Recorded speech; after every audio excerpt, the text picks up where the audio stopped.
Bolehkah kita baca Quran di kubur? Ya. Apa dalilnya?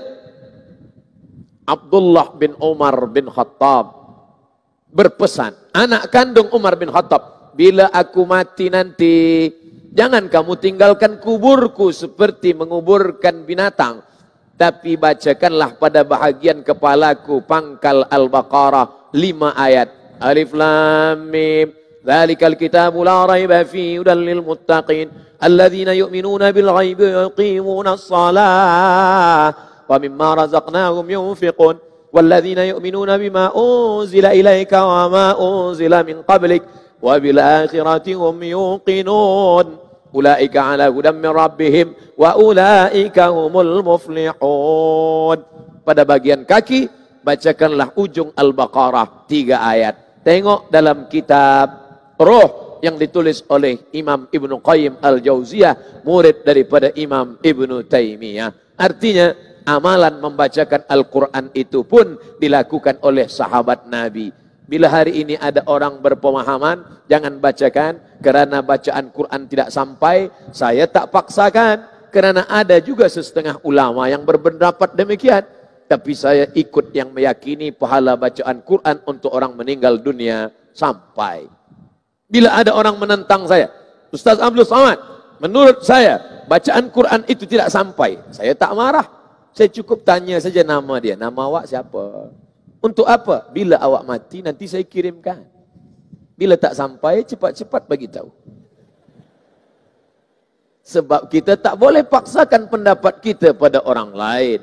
Sedangkan salam sampai bila kita lalu di makam, jangan mulut diam saja. Apa yang kita ucapkan bila lalu di makam? Assalamualaikum ya ala diyar minal mu'minin wa inna insyaallahu bikum lahiqun yarhamullahul mustaqdimina wal mustakhirin nas'alullah lana wa lakumul afiyah.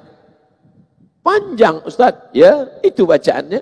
Tapi kami selama ini baca pendek saja. Assalamualaikum ya ahlal kubur, jadilah daripada tidak sama sekali.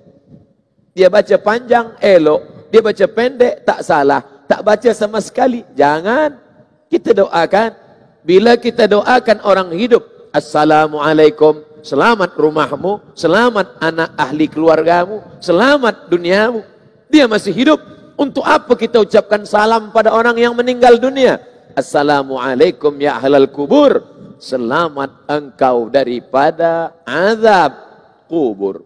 Tadi sebelum salam kita minta, Allahumma inni a'udzubika min azabi jahannam wa min azabil qabri. Binatang mendengar, makanya kadang anjing lama berhenti, maaf, ayam lama berhenti di kubur, seperti keheranan mendengarkan teriakan azab kubur. Apa kata Nabi SAW?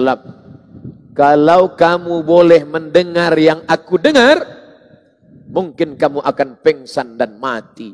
Bayangkan kalau kita boleh mendengar apa yang dia dengar, na'udzubillah, ini sengaja dipanjangkan Allah umur kita. Tidak dia dengarkan apa yang didengar oleh baginda, supaya kita boleh hidup bekerja, boleh hidup berjamaah, tapi bahwa kita akan mati. Apakah Abdul Somad yang hari ini tegak berdiri, lalu kemudian dia akan mati, boleh hidup kembali? Ya, dalam Yasin kita diingatkan, innama amruhu idza arada syai'an ayyaqula lahu kun fayakun.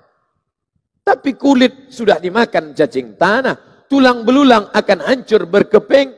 Bagaimana mungkin Abdul Somad akan hidup tegak berdiri kembali? Datang Asi bin Wa'il membawa tulang yang sudah kering. Ya Muhammad, ayuhyi rabbuka hadzal idhama ba'dama baliya wa ramma? Apakah Tuhanmu boleh menghidupkan engkau padahal ini tulang sudah kering hancur? Apakah boleh akan hidup kembali? Nabi diam. Diam.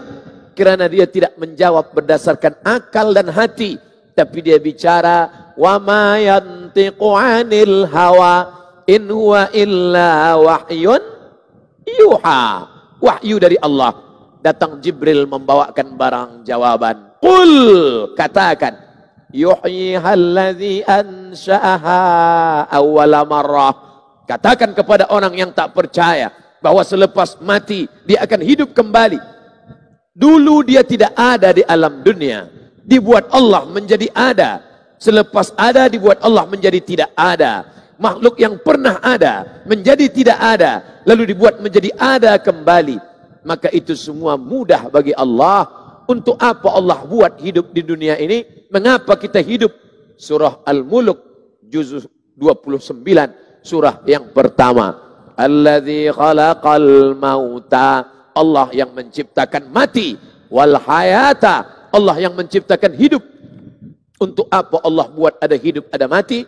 Liyabluwakum ayyukum ahsanu amala. Karena Allah ingin bahwa manusia itu yang paling baik, ahsanu amala, yang paling baik amalnya. Semua akan tinggal. Topi, peci, kopiah yang paling disayang akan tinggal. Jubah yang malam ini didapat pun akan tinggal. Selama ini Ustaz Abdul Somad bagi tazkirah pakai baju putih saja. Tapi malam ini orang akan tonton. Oh, handsome-nya kata dia. Di mana nih Ustaz? Di Pulau Pinang lah. Di mana lagi? Itu baju dari mana? Dari TYT. Kehormatan, kemuliaan, kebanggaan. Tapi sampai masanya semua akan engkau tinggalkan wahai Abdul Somad. Yang akan engkau bawa mana?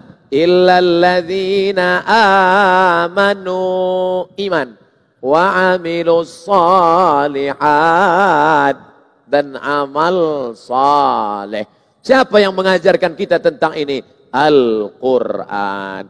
Kalaulah Al-Quran tidak turun, kita tidak tahu kita sedang di mana dan apa yang akan kita bawa menghadap Allah Subhanahu wa taala. Kita hidup di atas tanah. Jalan sana, jalan sini, tazkirah sana, tazkirah sini. Semalam di Perak, sebelumnya di Kelantan, hari ini di Pulau Pinang, esok akan pergi ke Kedah, lepas dari Kedah ke Negeri Sembilan, dari Negeri Sembilan akan kembali ke Riau, Sumatera, selepas itu pula akan sampai bila berhenti ini?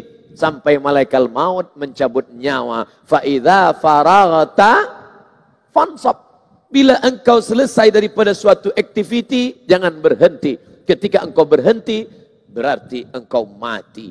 Oleh sebab itu maka, selagi hayat dikandung badan, sekali ruh masih ada dalam jasad, maka kita tak pernah berhenti beramal. Orang beriman itu, pandangan matanya ibadah, pendengaran telinganya ibadah, langkah kakinya ibadah, hayunan tangannya ibadah, minumnya ibadah, makannya ibadah, tidurnya pun ibadah. Tapi kalau boleh janganlah tidur sekarang.